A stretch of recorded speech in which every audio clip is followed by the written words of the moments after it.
Chair, ladies and gentlemen, first of all can I thank the Deputy Mayor for his warm welcome to Wirral and thank him for joining us for today's celebrations.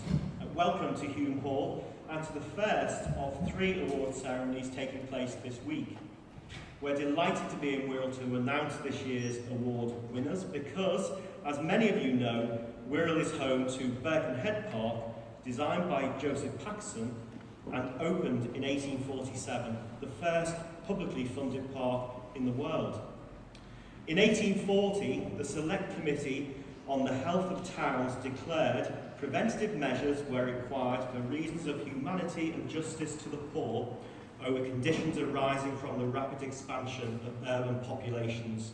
So in 1843, an Act of Parliament gave Birkenhead Improvement Commissioners authority to borrow money to purchase land to create the first public park.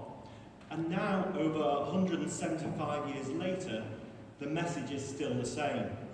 We have more people living in urban environments than ever before, and if we are to have a healthy nation, then we need to ensure that everyone has access to free Green Flag Award quality parks. Well, we continue to move in that direction, as this year we have a record-breaking number of Green Flag Awards, 1,970 parks and green spaces across the country. I think that really deserves a round of applause.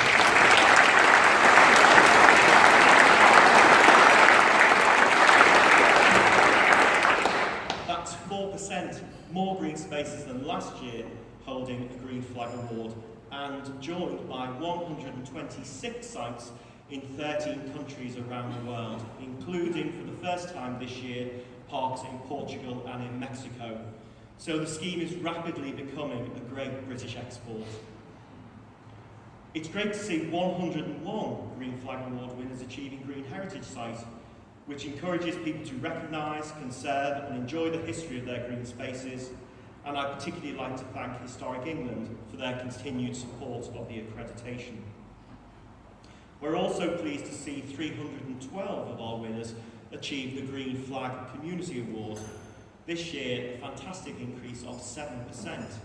And once again, our judges were amazed by the achievements and creativity of the volunteers managing these spaces.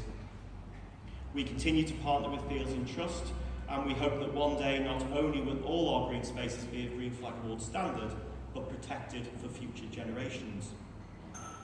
We also support the National Federation of Parks and Green Spaces and the Parks Alliance, who continue to do so much to campaign for our precious parks and green spaces, and we continue to work with the Government's Parks Action Group. We all know these are challenging times for the sector, but I know with the professionalism and dedication of people such as you in this room today, our parks will continue to flourish. It now really only remains for me to say some thank yous. Firstly, for the support of the Ministry of Housing, Communities and Local Government.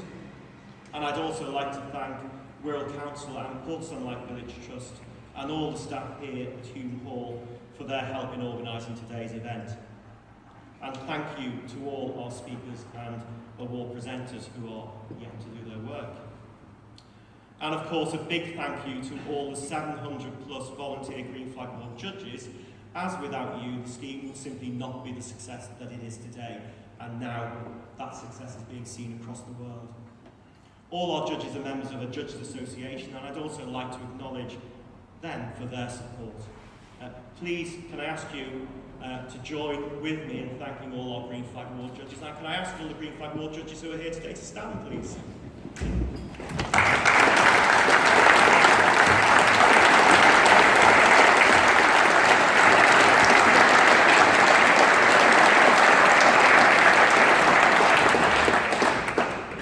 And last but not least, thank you to all of you. Today's celebrations are bringing together park staff, friends groups, volunteers, councillors and judges, the dedicated and passionate people behind the places who work so hard to raise and maintain the standard of our parks. Thank you to each and every one of you, and congratulations.